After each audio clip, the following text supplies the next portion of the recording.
الحمد لله وحده والصلاة والسلام على من لا نبي بعده وعلى آله وأصحابه الذين أوفوا وحده أما بعد فأعوذ بالله من الشيطان الرجيم بسم الله الرحمن الرحيم ما كان محمد أبا أحد من رجالكم ولكن رسول الله وخاتم النبيين وكان الله بكل شيء عليما وقال النبي صلى الله عليه وسلم لو كان بعدي نبي لكان عمر صدق الله العظيم وصدق رسوله النبي الكريم نحن على ذلك لمن الشاهدين والشاكرين والحمد لله رب العالمين رب اشرح لي صدري ويسر لي أمري واحلل عقدة من لساني يفقهوا قولي رب زدني علما وارزقني فهما اللهم صل على سيدنا ومولانا محمد وآله وصحبه وبارک وسلم وصلی علیہ۔ انتہائی واجب الاحترام گرامی قدر سامعین، جیسا کہ میں نے عرض کیا تھا کہ آج کی نشست میں انشاءاللہ العزیز میں یہ بات عرض کروں گا کہ مرزائیوں سے، قادیانیوں سے گفتگو کرنے کا کیا طریقہ ہے۔ اس کی وجہ یہ ہے کیونکہ سوشل میڈیا کا دور ہے اور ہر آدمی جو ہے وہ فیس بک، واٹس ایپ یا ٹویٹر وغیرہ استعمال کرتا ہے، اور ظاہر ہے کہ ہر مذہب والے، مسلک والے لوگ اس کو استعمال کرتے ہیں، جس میں قادیانی بھی سر فہرست ہے، اور اس کو وہ اپنی جو ہے گمراہی کے پھیلانے کا سبب اور ذریعہ بناتے ہیں۔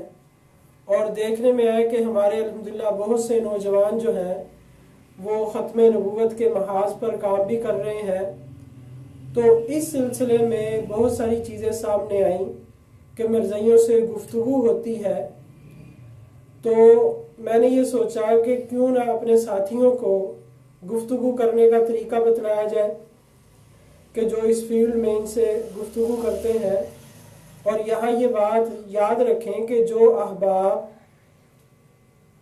یعنی ان سے گفتگو کرتے ہیں تو ان کے لیے انتہائی ضروری چیز ہے کہ وہ علماء سے رابطے میں رہیں، اپنی طرف سے کوئی جواب نہ دیں، بلکہ وہ جو سوال کرتے ہیں وہ سوال علماء پر پیش کیا جائے، پھر علماء جو اس کا جواب دیں گے آگے اس جواب کو نقل کیا جائے، یعنی اس پر مکمل جو ہے مہارت حاصل کرنے کے بعد جو ہے وہ گفتگو کا سلسلہ شروع کیا جائے۔ تو میں آج آپ کو ایک انتہائی آسان بات عرض کروں گا کہ جو ہمارے احباب اس کام میں کر رہے ہیں ان کے لیے خصوصاً اور عموماً تمام اہل ایمان کے لیے، کہ جو الحمدللہ اس مبارک عقیدہ ختم نبوت صلی اللہ علیہ وسلم پر اپنی جان، مال، سب کچھ قربان کرنے کے لیے تیار ہیں۔ تو ان دوستوں کو میں آج ایک جو ہے گفتگو کرنے کا طریقہ بتاتا ہوں۔ میری بھی ابھی واٹس ایپ پہ میں بھی ایک گروپ میں مجھے شامل کر لیا قادیانی نے۔ کچھ دن جو ہے میں وہ دیکھتا رہا کہ ان کی جو آپ گفتگو وغیرہ کرتے، کوئی میسج وغیرہ کرتے، تو پھر جب میں نے تھوڑی سی بات چیت کی، گفتگو کی، تو اس کا کوئی جواب ہی نہیں دے رہے۔ تو میں نے کہا کہ چلو تمام اہل ایمان کے ساتھ اس بات کو شیئر کیا جائے تاکہ سب کا فائدہ اور نفع ہو۔ اب دیکھیں بات یہ ہے کہ مرزائی جو ہیں قادیانی، وہ آپ حضرات کو معلوم ہے کہ دو طرح کے ہیں۔ ایک وہ ہیں جو مرزا غلام احمد قادیانی کو نبی سمجھتے ہیں، وہ ذلی یا بروزی یا جس معنی میں بھی ہو، اور دوسرے قادیانی وہ ہیں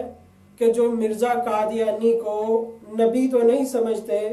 لیکن مسیح اور مہدی جو ہے وہ سمجھتے ہیں، جسے ہم لاہوری مرزائی کہتے ہیں۔ تو اب ہم نے کیا کرنا ہے، پہلی بات تو یہ ذہن میں رکھیں کہ جب کوئی آدمی نبوت کا دعویٰ کرے، نبی پاک صلی اللہ تعالیٰ علیہ وسلم کے بعد کوئی آدمی نبوت کا دعویٰ کرے تو اس سے اس دعوے کی دلیل پوچھنا، جیسا کہ ایک فتویٰ مشہور ہے امام ابو حنیفہ رحمۃ اللہ علیہ کا کہ جو جھوٹے نبی سے اس کی نبوت کی دلیل پوچھے تو دلیل پوچھنے والا کافر ہو جاتا ہے۔ اس کی وجہ کیا ہے؟ کیونکہ اس کو عقیدہ ختم نبوت میں شک آ گیا۔ تو جہاں عقیدہ ختم نبوت میں شک آ جائے گا تو ظاہر ہے کہ وہ انسان دائرہ اسلام سے نکل جائے گا، کیونکہ یہ عقیدہ ایسا عقیدہ ہے کہ اس میں شک کی بھی گنجائش نہیں ہے۔ یہ بات یاد رکھیں۔ لیکن دوسری طرف آپ نے یہ دیکھا ہوگا کہ جب کہیں گفتگو ہوتی ہے، علماء ان سے پوچھتے ہیں بھئی کس دلیل سے آپ مرزا غلام احمد قادیانی کو نبی مانتے ہیں؟ تو علماء کا ان سے دلیل پوچھنا یہ شک کی بنیاد پر نہیں ہوتا، بلکہ یہ اس بنیاد پر ہوتا ہے کہ اس کو جو شک لگ گیا ہے مرزا غلام احمد قادیانی کی نبوت پر، تو اس کے شک کو دور کیا جائے اور اس کو بتایا جائے کہ یہ نبی نہیں تھا، یہ کذاب اور دجال ہے۔ جیسا کہ نبی پاک صلی اللہ علیہ وسلم نے ارشاد فرمایا تھا کہ میرے بعد جو ہے وہ جھوٹے آئیں گے اور وہ نبوت کا دعویٰ کریں گے۔ کلہم یزعم انہ نبی اللہ، ہر ان میں سے ہر ایک دعویٰ کرے گا کہ میں اللہ کا نبی ہوں۔ تو آپ صلی اللہ علیہ وسلم نے فرما دیا تھا کہ بھئی میرے بعد جو ہے کوئی نبی نہیں آئے گا۔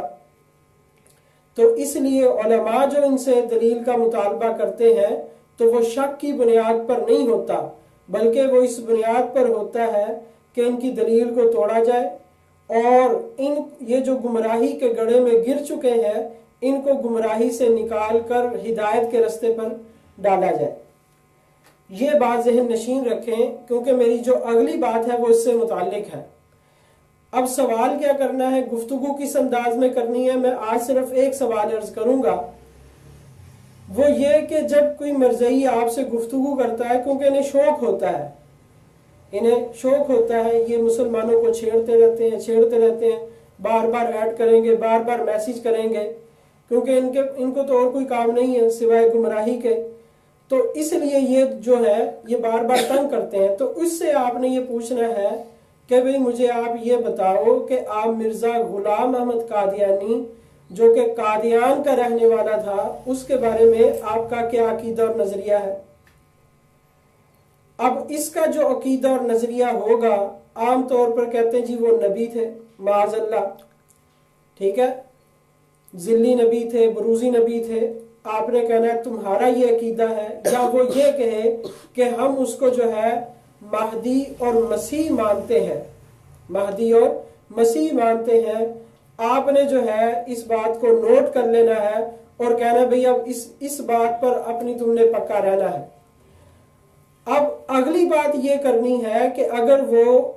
مرزا غلام احمد قادیانی کو نبی سمجھتا ہے تو آپ نے اس سے یہ سوال کرنا ہے کہ بھئی دیکھو بہت سارے نبی اور پیغمبر گزرے ہیں، جیسا موسیٰ علیہ السلام، عیسیٰ علیہ السلام اور 1,24,000 انبیاء علیہ السلام، تو تمہارے ہاں نبوت کا معیار کیا ہے؟ کس طرح پتا چلے گا کہ فلاں آدمی نبی ہے؟ تو ظاہر ہے اس کا معیار یہی ہے کہ وہ خبر جو ہے وہ اللہ نے دی ہوگی یا اللہ کے نبی صلی اللہ علیہ وسلم نے بتلایا ہوگا کہ یہ نبی ہے۔ جیسا کہ قرآن پاک میں موسیٰ علیہ السلام کے بارے میں فرمایا گیا کہ یہ نبی ہیں، عیسیٰ علیہ السلام کے بارے میں فرمایا گیا کہ رسولا الی بنی اسرائیل، کہ یہ بنی اسرائیل کی طرف ان کو رسول بنا کر بھیجا گیا،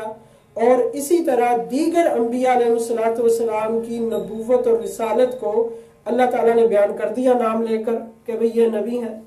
یا بعضوں کی نبوت اور رسالت کو حضور صلی اللہ تعالیٰ علیہ وسلم نے بیان فرما دیا۔ تو معلوم یہ ہوا کہ کوئی آدمی، کسی شخص کو ہم اس وقت نبی مانیں گے کہ جس کی نبوت کی گواہی اللہ تعالیٰ نے قرآن میں دی ہو یا حضور پاک صلی اللہ تعالیٰ علیہ وسلم نے احادیث مبارکہ میں، صحیح احادیث میں جو ہے اس کی بشارت دی ہو یا اس کے بارے میں خبر دی ہو کہ وہ اللہ کے نبی تھے۔ تو اس طرح معلوم ہوگا کہ اللہ نے یا اللہ کے رسول صلی اللہ علیہ وسلم نے نام لے کر بتلایا ہو کہ یہ نبی اور رسول ہے۔ تو انہیں کہ جی دیکھیں، جس طرح موسیٰ علیہ السلام کو، عیسیٰ علیہ السلام کو ہم نبی مانتے ہیں، اور اس کی دلیل یہ ہے کہ اللہ اور اللہ کے رسول صلی اللہ علیہ وسلم نے فرمایا ہے، تو اس طرح آپ جو ہے ہمیں کوئی قرآن کی آیت دکھا دیں کہ اللہ تبارک و تعالیٰ نے فرمایا ہو کہ غلام احمد قادیانی جو کہ قادیان کا رہائشی تھا، ہندوستان کا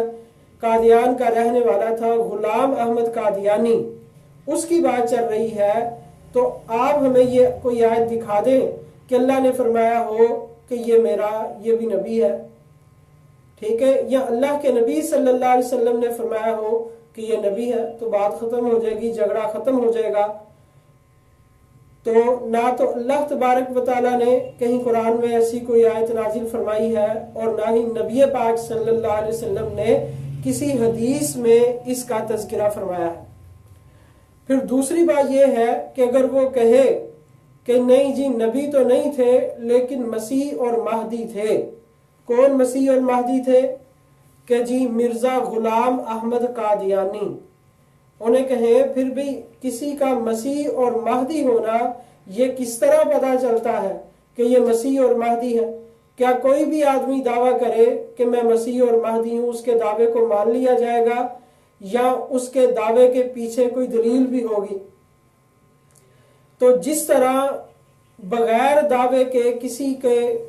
دلیل کے کسی کے دعوے کو تسلیم نہیں کیا جا سکتا، تو انہیں کہ یہ بھی آپ کا ایک دعویٰ ہے کہ مرزا غلام احمد قادیانی جو ہے وہ مسیح اور مہدی ہے۔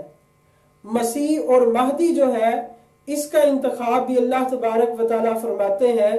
اور اپنے نبی کی زبان سے بتا دیتے ہیں کہ یہ مہدی ایک مہدی آئے گا، جس طرح کے احادیث میں اس کے بارے میں امام مہدی کے بارے میں بتایا گیا اور ان کا نام بھی ذکر کیا گیا۔ تو ان سے پوچھے کہ ہمارا سوال یہ ہے کہ اگر تم اس کو مسیح اور مہدی تصور کرتے ہو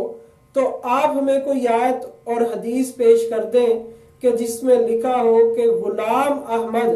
قادیانی جو ہے وہ مسیح اور مہدی ہے۔ تو میری بات چل رہی تھی قادیانی سے، تو وہ کہنے لگا کہ یہ جو ہے یہ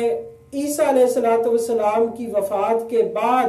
اللہ تبارک و تعالیٰ نے فرمایا کہ اب تو مسیح اور مہدی ہوگا۔ تو میں نے پوچھا اس کی دلیل کیا ہے؟ تو اس کی دلیل یہ تھی، وہ پوچھنے لگا کہ بھئی آپ کو ساری آیتوں کا پتہ ہے یا آپ کا فرقہ کیا ہے؟ یہ اس کی دلیل ہے۔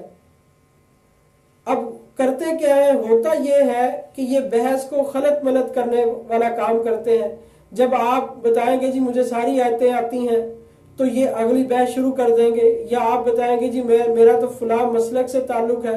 تو پھر یہ مسلکی بحثوں میں پڑ جائیں گے اور جو اصل موضوع ہے اس سے ہٹ جائیں گے۔ تو آپ نے اصل موضوع پر رہنا ہے۔ یہ دو باتیں آپ صرف یاد کر لیں کہ آپ ہمیں قرآن میں دکھا دیں یا کسی صحیح حدیث میں دکھا دیں کہ جس میں نام لے کر کہا گیا ہو کہ غلام احمد قادیانی جو ہے یہ نبی اور رسول ہوگا، یا غلام احمد قادیانی جو ہے یہ ذلی اور بروزی نبی رسول ہوگا، یا یہ کہا گیا ہو کہ یہ مسیح اور مہدی ہوگا۔ تو اگر اتنی بات بھی دکھا دی جائے تب بھی جھگڑا جو ہے وہ ختم ہو سکتا ہے، اور اگر اتنی بات بھی یہ لوگ نہیں دکھلا سکتے اور نہیں ثابت کر سکتے تو پھر ان کو یہی آپ مشورہ دیں اور یہ دعوت دیں کہ اپنی نہ تو دنیا کو خراب کریں اور نہ ہی اپنی آخرت کو خراب کریں، کیونکہ حضور پاک صلی اللہ تعالیٰ علیہ وسلم آخری نبی اور آخری رسول ہے۔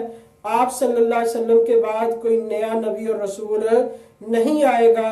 اسی پر قرآن ناطق ہے، اسی پر احادیث مبارکہ شاہد ہے، اور اسی پر پوری امت کا اجماع اور اتفاق ہے۔ اور دوسری بات یہ ہے کہ اسی بات پر بھی اجماع اور اتفاق ہے کہ جناب مسیح علیہ السلام جو ہے، جو عیسیٰ ابن مریم ہے، وہ بنی اسرائیل کی طرف جو رسول بنا کر بھیجے گئے وہ ایک ہی شخصیت ہے، اور ان کا کوئی مثیل نہیں آئے گا، ان کا کوئی ذل نہیں آئے گا، ان کا کوئی بروز نہیں آئے گا۔ جس طرح نبی پاک صلی اللہ علیہ وسلم کا کوئی ذل اور کوئی بروز نہیں ہے، اسی طرح جناب مسیح علیہ السلام کا کوئی ذل اور بروز نہیں ہے، اور اسی طرح امام مہدی علیہ رحمت کا بھی کوئی ذل اور بروز نہیں ہے کہ امام مہدی رحمت اللہ علیہ یا رضی اللہ تعالیٰ عنہ کی جگہ جو ہے کسی اور کو مہدی بنا دیا جائے گا، یا حضرت عیسیٰ بن مریم علیہ السلام کی جگہ کسی اور کو مسیح بنا دیا جائے گا، یا حضور پاک صلی اللہ علیہ وسلم کے بعد جو ہے کسی اور کو معاذ اللہ آخری نبی بنا دیا جائے گا، جیسا کہ ان کا دعویٰ ہے خرافات۔ بہرحال اس طرف جانے کی ضرورت نہیں۔ تو یہ جو ہے یہ بات آپ ذہن نشین کر لیں۔ اس سوال کا جواب آپ کو کوئی قادیانی، نہ تو ان کا کوئی مربی جواب دے سکتا ہے اور نہ ہی کوئی عام قادیانی۔ تو اس کا یہ فائدہ ہوگا، انہیں لمحہ فکریہ ملے گا، بھئی آپ کس دلیل سے اس کو نبی مار رہے ہیں، یا کس دلیل سے ان کو آپ مسیح اور مہدی مار رہے ہیں؟ ایسی تو کوئی بھی دلیل نہیں ہے۔ تو جو دلیل وہ اس کے بارے میں دے رہے ہیں اور جن دلائل سے وہ اس کو ثابت کر رہے ہیں، اس دلیل سے تو اس امت کا ہر فرد ہی مسیح اور مہدی بن جائے گا، کیونکہ ہر آدمی یہ دعویٰ کر سکتا ہے کہ مجھے الہام ہوا۔ ابھی آج کل جو ہے وہ ایک اور فتنہ نکلا ہے، احمد عیسیٰ رسول اللہ معاذ اللہ۔ تو یہ اس طرح کے فتنے کب نکلتے ہیں کہ جب ہم قرآن اور احادیث کو جو ہے وہ اپنی مرضی سے ان کی تعویلیں کرتے رہیں اور اپنی مرضی سے جو ہے ان کے معنی بناتے رہیں، تو یہ پھر یہ جو ہے وہ سلسلہ چلتا رہے گا۔ اس لیے قرآن اور احادیث کے معانی کو خود سے نہیں گھڑنا، بلکہ قرآن اور احادیث کے وہی معنی لینے ہیں جو امت میں متواتر چلے آ رہے ہیں۔ تو اللہ تبارک و تعالی ہم سب کو جو ہے وہ ایسے فتنوں کے شر سے بچنے کی توفیق عطا فرمائے، اور اللہ تعالیٰ تمام اہل ایمان کی حفاظت فرمائے، اور فتنہ قادیانی سے تمام اہل اسلام کی جو ہے وہ حفاظت فرمائے۔ اس لیے آپ حضرات جو ہے جو کام کر رہے ہیں تو ان سے میری گزارش یہ ہے کہ وہ ضرور علماء سے رابطے میں رہیں، ٹھیک ہے؟ علماء سے رابطے میں رہیں گے، اپنے ایمان کی بھی حفاظت رہے گی،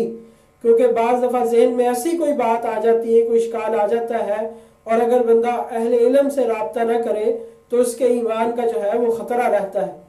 ابھی کچھ دن پہلے جو ہے وہ ایک بندے سے بات ہوئی تو وہ کہتا میں قرآن کی تفسیر بھی پڑھتا تھا خود ہی جو ہے، اور غیر مسلموں سے وہ بحث مباحثہ بھی کرتا تھا، لیکن کیا ہوا کہ کسی کے رابطے میں نہیں تھا، مسجد میں بھی نہیں جاتا تھا